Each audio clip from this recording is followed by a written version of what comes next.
धुळे शहरात चोरट्यांचा उच्छाद, पोलिसांनी विशेष मोहीम उघडण्याची मागणी।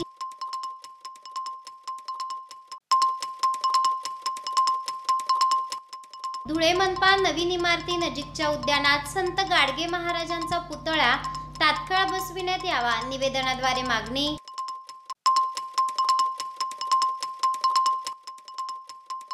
नागरिकांना विहित कालावधीत अधिसूचित सेवा उपलब्ध करून देण्यात याव्यात, राज्य सेवा हक्क आयुक्त चित्रा कुलकर्णी यांच्या सूचना।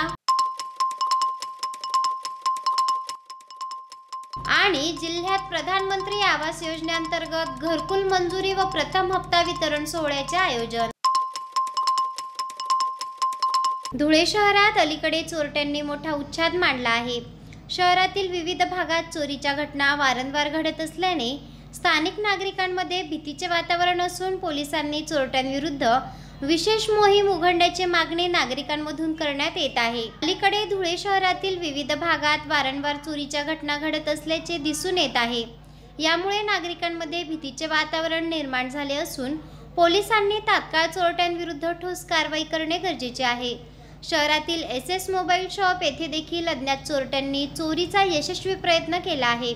सुदैवाने येथून काही चोरीला गेलेले नाही, मात्र चोरीचे वाढते प्रकार पोलीस यंत्रणेला आव्हान देत आहेत। दरम्यान चोरटे परिसरातील CCTVत कैद झाले असून पोलिसांनी चोरट्यांचा शोध घेण्याची मागणी नागरिकांमधून करण्यात येत आहे। धुळे महानगरपालिका प्रवेशद्वारा नजीकच्या उद्यानात संत गाडगे महाराज यांचा पुतळा बसविण्यात यावा अशी मागणी करीत श्री संत गाडगे महाराज स्मारक समितीने धुळे मनपा प्रशासनास निवेदन सादर केले आहे। यावेळी समाज बांधव मोठ्या संख्येने उपस्थित होते। धुळे महानगरपालिका नूतन इमारत प्रवेशद्वारा नजीकच्या उद्यानात संत श्री गाडगे महाराज यांचा पुतळा बसविण्याबाबत नियोजित करण्यात आले होते। याकरिता आवश्यक ती प्रशासकीय कार्यवाही देखील करण्यात आली होती, मात्र नंतरच्या काळात यात बदल झाला आहे। तरी धुळे महानगरपालिका नूतन इमारत प्रवेशद्वारा नजीकच्या उद्यानात श्री संत गाडगे महाराज यांचा पुतळा तात्काळ बसविण्यात यावा अशी मागणी करीत श्री संत गाडगे महाराज स्मारक समितीच्या वतीने धुळे महानगरपालिका प्रशासनास निवेदन सादर करण्यात आले आहे। यावेळी शांताराम जगदाळे, अमोल गायकवाड, संजय सपकाळ, प्रवीण चव्हाण यांच्यासह समाज बांधव मोठ्या संख्येने उपस्थित होते। आहोत संत गाडगे महाराजांचा पुतळा 15 वर्षापासून प्रलंबित हा प्रश्न कोणी आतापर्यंत सोडवला नाही, परंतु आता सर्व समाज बांधव एकत्र आले असताना आम्ही श्री अनुप शेठजी अग्रवाल यांना भेटलो।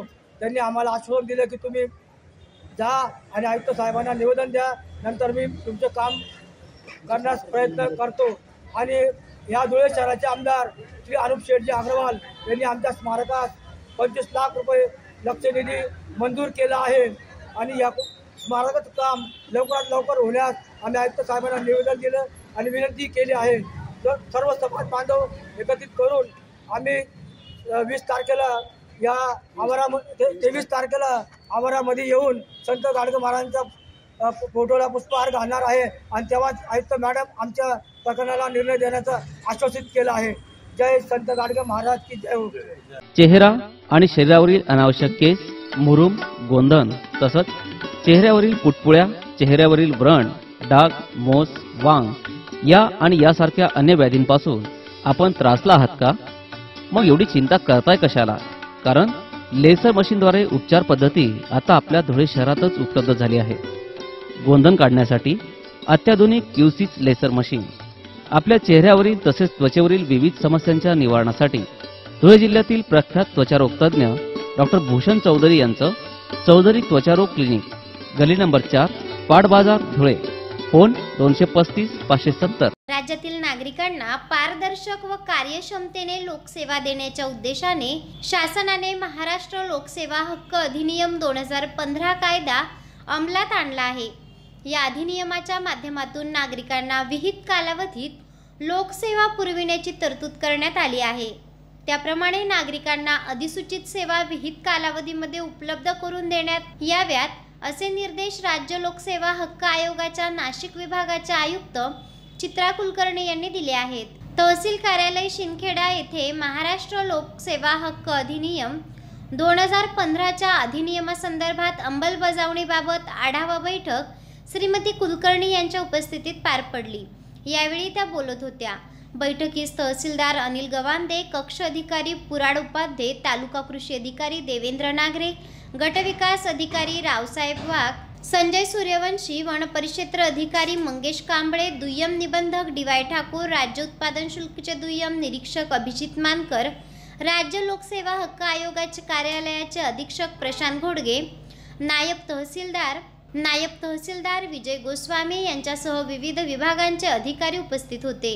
यावेळी श्रीमती कुलकर्णी म्हणाल्यात की महाराष्ट्र लोकसेवा हक्क अधिनियमान्वये नागरिकांना पारदर्शक, गतिमान व कालबद्ध सेवा मिळण्याचा अधिकार प्राप्त असून या कायद्याची सर्व विभागांनी प्रभावीपणे अंमलबजावणी करावी। सेतू सेवा केंद्र चालकांनी अधिसूचित केलेल्या सेवांची दरसूची दर्शनी भागावर लावावीत। अधिसूचित सेवांसाठी जास्तीचे शुल्क आकारू नयेत। प्रत्येक कार्यालयात सेवा हमी कायद्याच्या अधिसूचित सेवांची सूची दर्शनी भागावर प्रदर्शित करावी। त्यात पदनिर्देशित अधिकारी, प्रथम, द्वितीय तसेच तृतीय अपील अधिकारी यांचे नाव निर्देशित करावेत। अपीलधारकांना अपीलसाठी किमान 7 दिवसापूर्वी नोटीस देण्यात यावी। लोकसेवा हक्क कायद्याअंतर्गत तालुका स्तरावरील बैठकीत दरमहा आढावा घेण्यात यावा।